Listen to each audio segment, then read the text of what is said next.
Rabotai, the Shulchan Aruch writes in Siman Ayin Hey, Tefach mugule b'isha makom shedaka lechasoto, afilu hi ishto asu lekot kriyat Shema kenegda.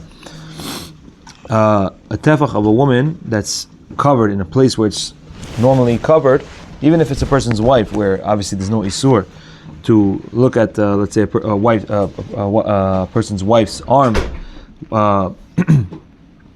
But if it's something that's normally covered in general, which means in the halachot of tzniut, even if it's a person's wife, he cannot read kriyat Shema keneged that erva, right? And the reason Mishnah Berurah brings down is because it can bring a person to hirhur when he's looking at it, and it's considered an erva, and he cannot mention any Shem Hashem, any davar shebekdusha, he cannot learn keneged the erva, right? So therefore, if a person is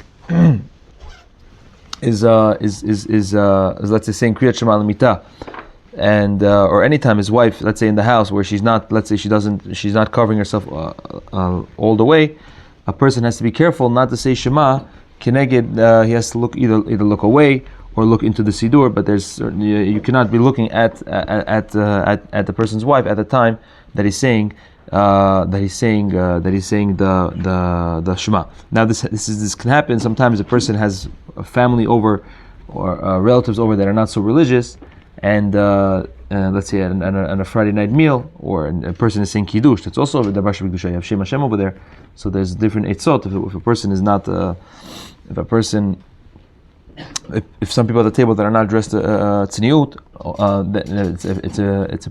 it's important to make sure not to look at them while you're saying the kiddush. Either a person can close his eyes, or if he knows it by heart, or a person can hold the siddur in his hand and look in the siddur while he's doing it, to make sure he's not looking at that whenever he's making the kiddush. This can happen in a variety of different scenarios, and someone has to be chacham and averusho to know how to navigate it properly, so there's no issues in al pi halacha. Okay.